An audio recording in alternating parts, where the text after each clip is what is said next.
everybody. My name is Jeremy, and I will be presenting my game called Cards Conquered. So what is Cards Conquered? It is a card-based strategy game as well as a visual novel.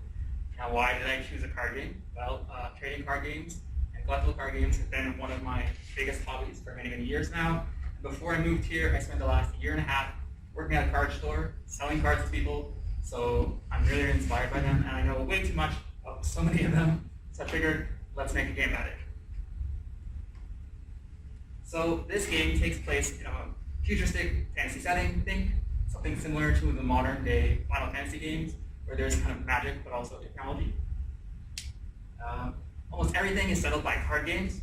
So any kind of arguments or fight, they go right to card games, which is a little bit ridiculous, but that's kind of part of the fun. So the land it's set in is split up into many, many different kingdoms. There's kind of one big piece of land, but many, many people own different little pieces of it and are in control of that. And there are many, many legends that go back many, many millenniums, and one of the oldest legends is that the one who conquers all the kingdoms in the land will be granted the ultimate power. And that's kind of the inspiration for the hero's journey. So you play as a character who wants to discover the truth behind this legend and what it really means. So the overall narrative for the game is that you're playing as an heir to one of the many kingdoms. A lot of these kingdoms have agreements with each other and different kind of trade deals, so that they have like alliances basically. You're the only heir to this kingdom. And then your character sets out on a journey to discover about the legends of the land and for the truth. And then the big discovery is that this oldest legend is a complete farce made up by another one of the kingdoms, just so that they could gain power, like an evil scheme. Then you kind of rush back home because you've left home to discover this truth. You come back to find that your kingdom has been conquered by this person who set up the fake legend, and your parents have been murdered. You want to take a vengeance against the person. So you then become the person to take control of your kingdom. You go across fighting everyone, kind of gain control and learn the truth. And then upon defeating this biggest enemy who set this all up, you discover that the truth of the oldest legend is that there's actually more lands outside of the one that you're on, and the idea is to unify everyone so that you can protect them from the oncoming threat of the outside regions. This is how the story will progress. We'll start with the tutorial. That's going to kind of introduce you to the mechanics of the game, and then there's going to be a simple kind of gameplay loop of story elements, exploration, and combat, and they can go and lead into one another no matter which one you do. So maybe you'll fight somebody, and you'll get to explore more, or you'll have a story element, and then you'll get to explore more, or there'll be a combat and then story, and it kind of loop in that sense. So here are some outside of the game mechanics, like outside of the battle mechanics. So you kind of select locations on the map, and you kind of go to them. Each location is going to be access to a shop. Because it's based on cards, you're all going to need to get new cards. Some locations will have side missions with NPCs. They can challenge you and get rewards for it. And obviously there's going to be a deck builder and card collection, so you can kind of create your own deck. So this is what the actual card game setup looks like. You have one square at the top, and then 2 rows of 4. The front one is where the Conqueror card is. It's like your main character in the deck, your most powerful card. You only have one of those in a deck of 45 cards. Then in the front row, you have the fighters. You have a minimum of 15 in your deck of 45, and they are the ones that do the attacking and defending. Then in the back row, you have the tactics cards, which are kind of similar to spell cards in Yu-Gi-Oh! Or Magic the Gathering. They can add bonus effects to what's already in play. And then you have the command cards, which are kind of instantaneous cards that allow you to take quick and specific actions and can be played anywhere on the field. So this is what the overall kind of elements of the card looks like. The big circle there is the art. This is the nation color. It's more as a correlative information. It's not really important to the card game, but it adds something extra to the lore. You have the formation number, which determines when you can play a certain card within the flow of the game. You have the card type, so whether it's a command, a tactic, fighter, etc. you have the effect of the card, or if there's no effect, just kind of flavor text, again, adding to more of the lore. There's the attack number at the bottom, the defense number, and ultimately the card crest. The card crest is kind of a unifying factor, which you can only comprise your deck of cards with the same crest on it. And you might ask, okay, how do you play this game? Well, the idea is to reduce your opponent's life points from 12 to 0, and you use the fighters to attack the conqueror. But you cannot attack the conqueror unless they have no fighters in the play. So the fighters act as your offense and your defense as well. So the interior economy within the game works like this.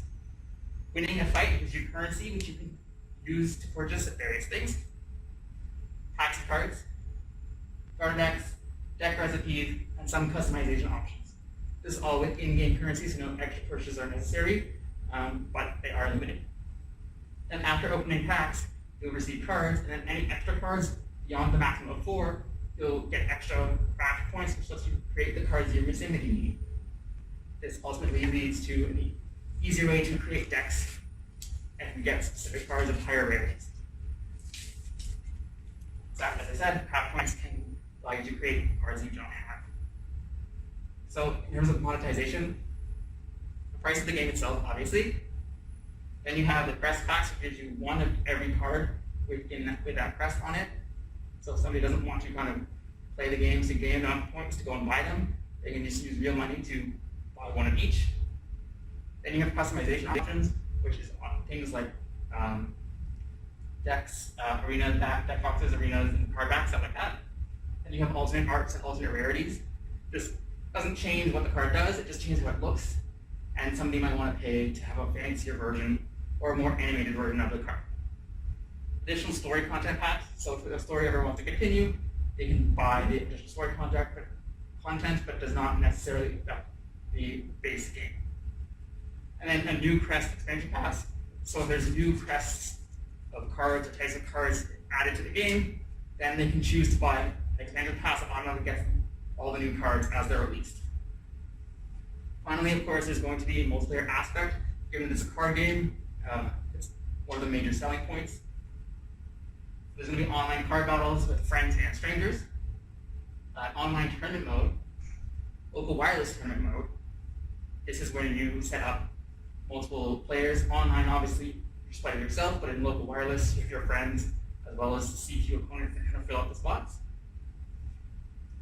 And then their ranked mode, which is online only, so you can go up in rank, and then as you climb in the ranks, you get more rank points, and then lead to prizes. So maybe you'll get like a special rarity ticket that lets you upgrade the rarity of a card, or a special alternate art card you would have to normally pay for, stuff like that. Thank you. That is my presentation. Yes, great. And it was 8 minutes. Great timing, thank you. I will now reconnect Hope. And you don't have to keep it. It's here. You know, it's something like this. And Okay. Hope, can you tell something? Say something. Okay, we can hear you. You are back with us. 8 minutes. 8 minutes, that's what I already discovered as well. This time I checked the time. Hope, will you switch on your camera so that we can see you?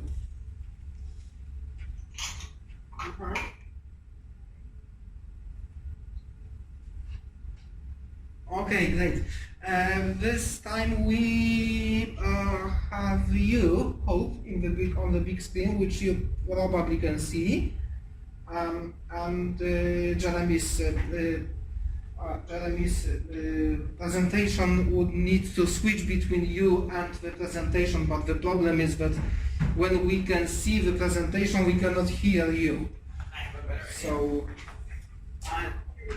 But you can share this presentation from your screen. That's very good. Yes, yes. Yeah, I just unplugged my computer. Okay. All the text is the same, it's just the fonts are different. It's just the font that is You can different. still be able to read it if you need to. Jeremy, first question, technical question. How do you customize a card game? So with existing games that exist along a similar vein, where I'll use an example, if you you've ever like a Pokemon trading card game, they have an online way to play. Online. If it is a digital card game, I understand how you can customize.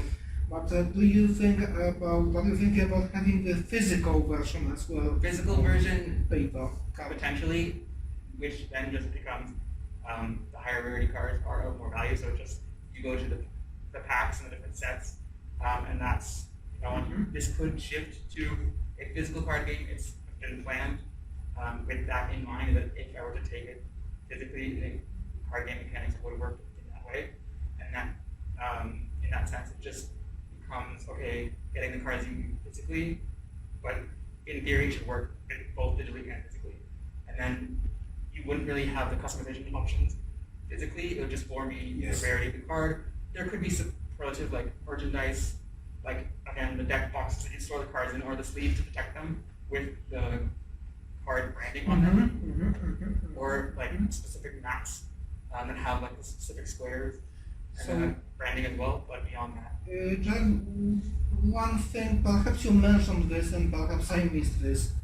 But in the beginning you might mention that even though this is a card game, you are thinking about having this as an online game as well, or maybe that's the main delivery system.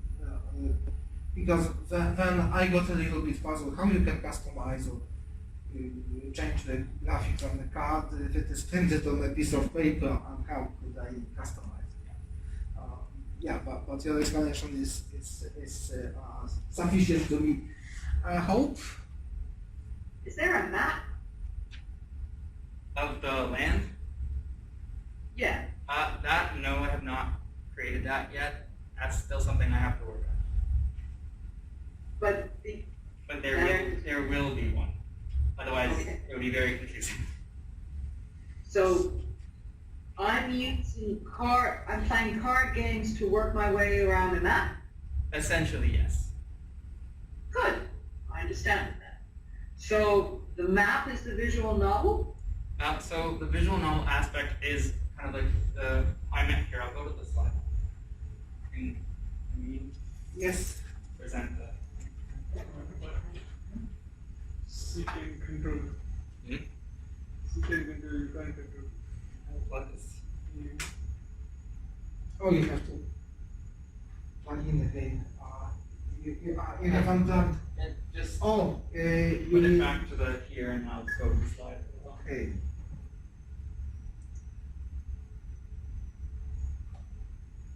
So screen says the screen. All right. So Jarek share the screen first. Sorry? Screen sharing. Screen? Sharing to Hope. No, Hope is watching for this thing. Oh, Okay. Okay. Oh, can you see that slide on the screen? No. Or is it just are we just Oh, sharing? you cannot? So maybe it is on screen share. If you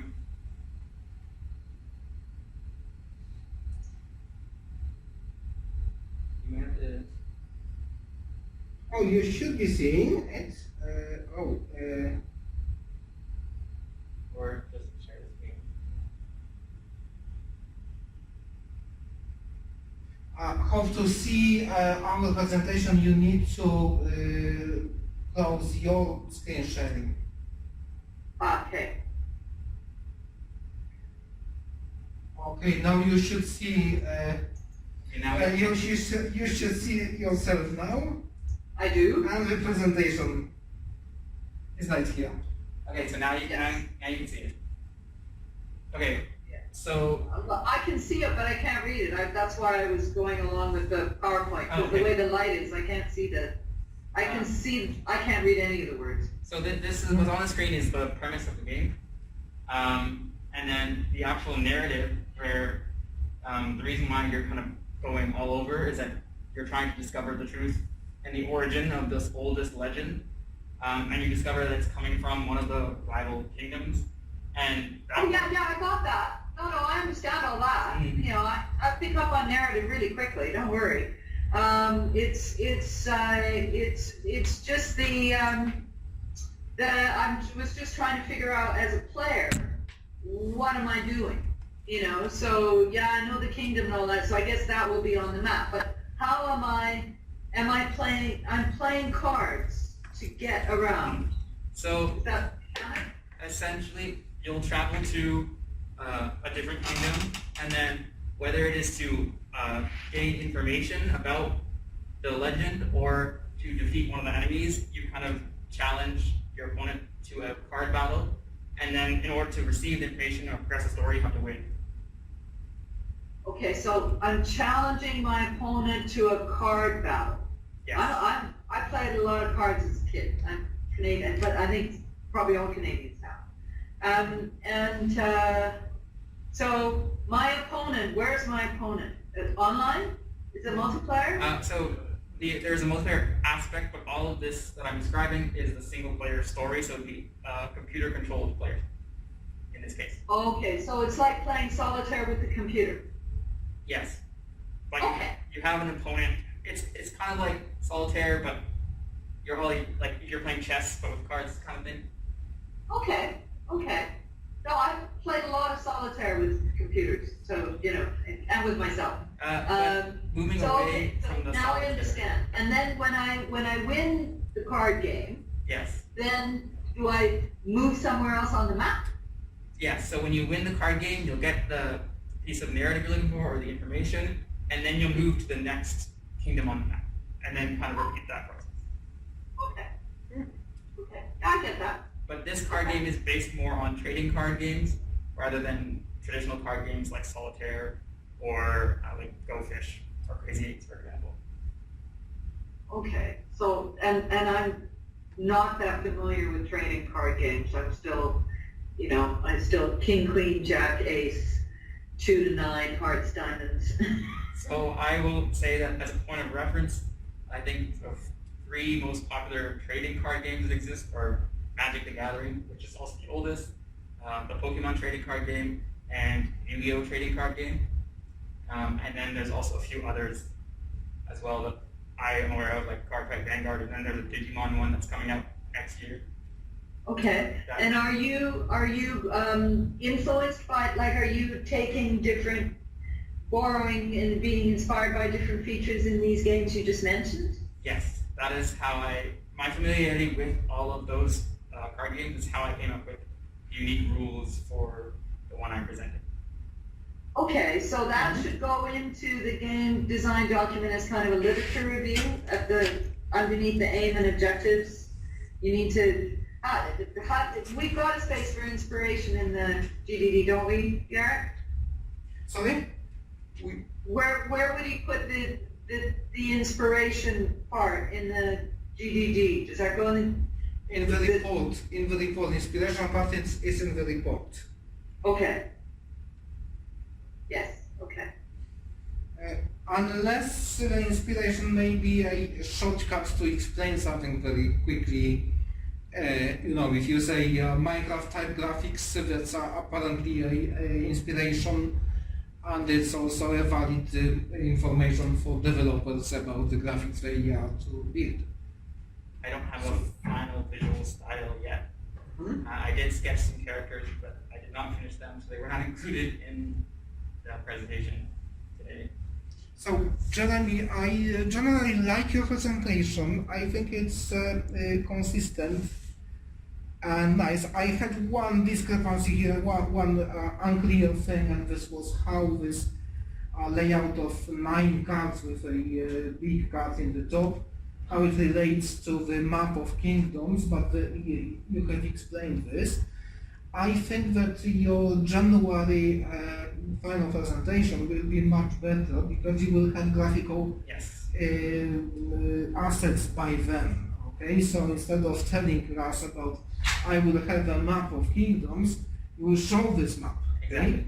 And then you will tell us, okay, so I can move from kingdom to kingdom, but each time I want to move from kingdom to kingdom, I have to challenge the computer, okay? The computer-based opponent, yeah, am I right? Yes. With a card game, card fight, okay, to win the new territory. okay? And with these graphical additions, it will be so much easier to understand what's going on. If we have a proper narrative here, I also, can you go ahead a few slides? Yes, this one, okay? So that's exactly what I told you, that it's always good to show some diagrams showing, in this case, the cycle of progression of the game, okay? It's a very simple diagram. Feel free to go to something more complex, but if it works for you, it's good, okay? It's not a criticism that it's simple. Simple things are sometimes the best. Yeah, so I think it's a project with a great potential. And yeah, I liked the presentation. I'm not sure, but it might have been the best presentation today, actually. But what do you think, Hope? I think it's obvious he likes user experience, because the way he uses graphics and places them on, and the way he's unspooled information. I think there are UX positions in games, and lots of them. I found out. Hope, I'm a professional graphic designer, so it was a lot of pressure. Yeah. So, but I can see that you that is an aesthetic that you have. So yes, it was very good, and I understood what you were trying to say. My biggest worry was that there was too much information to cover in a little bit amount of time. Okay, I'm afraid, Hope, we may be a bit biased because you played a lot of games, the card games, and you like them. And I have a very fresh experience supervising a card game which proved to be very successful. What do you think about this game? Do you like it? Do you think it was? I feel it's interesting with the amount of cards and with some fighters and all. So I feel it's good. Mm-hmm. I mean, I haven't played that much card games, but I am familiar with visual novels and like how a lot of visual novels kind of have more complex features, such as like card battles or fighting battles. So I can kind of already imagine how the game would be presented and how the player would navigate. So yeah, I think it's a pretty cool concept and everything. Yes, And I have it gives to enough say like downtime, so you can talk and interact, and then you can like battle. So I think it's a nice kind of little excitement and downtime. Anyway, my imagination started to work, okay, after the presentation, so that's a good sign.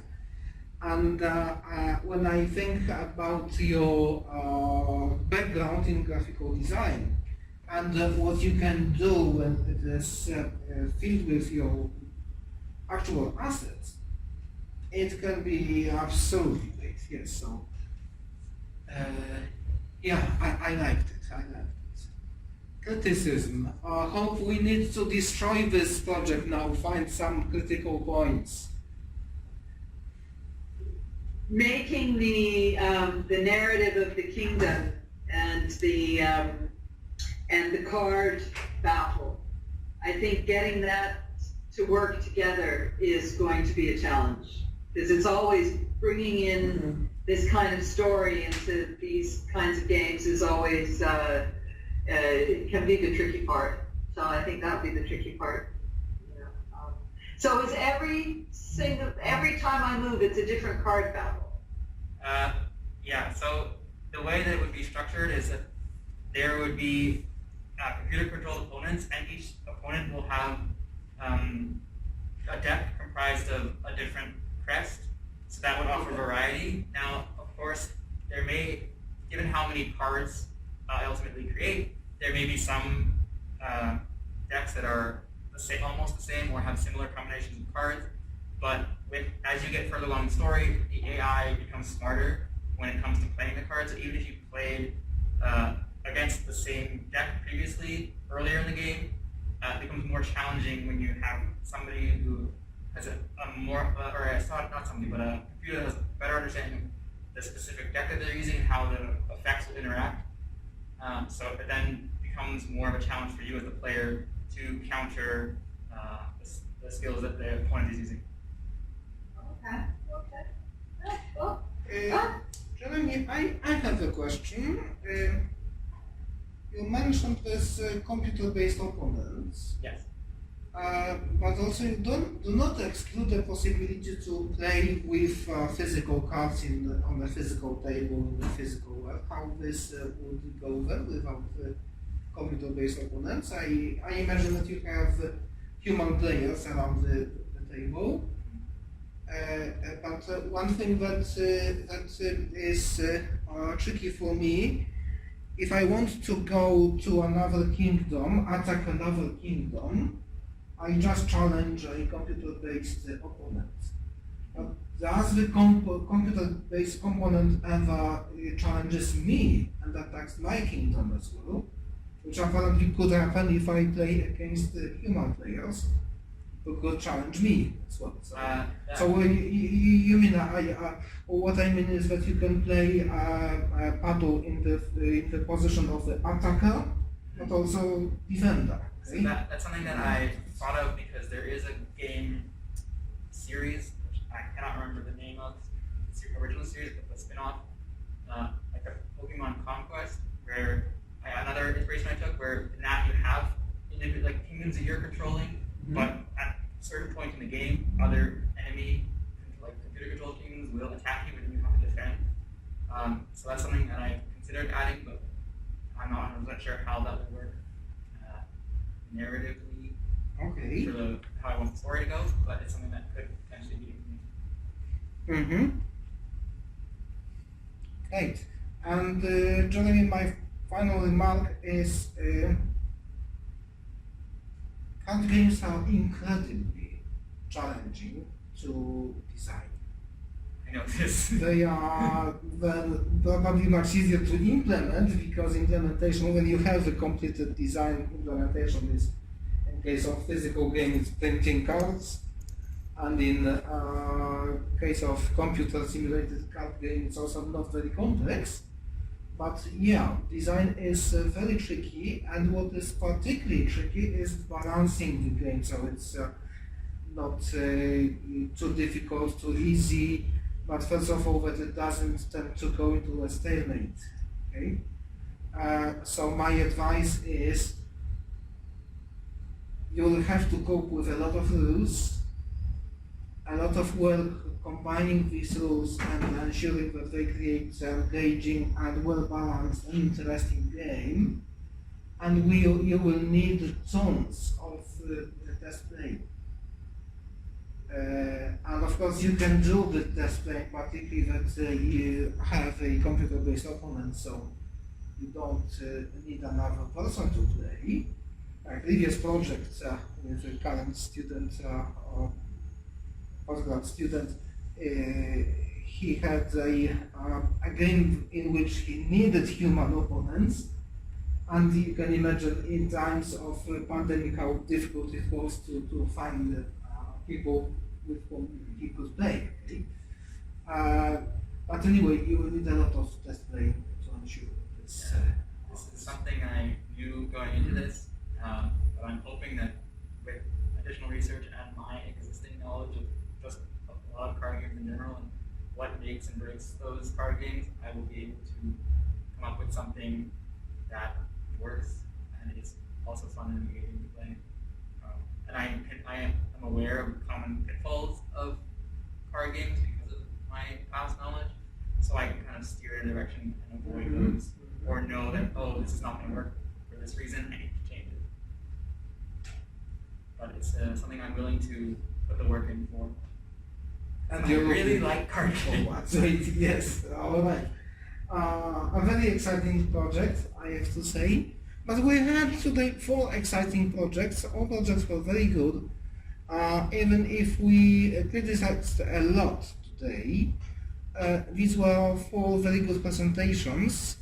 And I hope that your January presentations will be a lot better than that garbage you presented today. Okay, I'm smiling. Okay, it was not serious. Yeah, it's kind of hard to tell.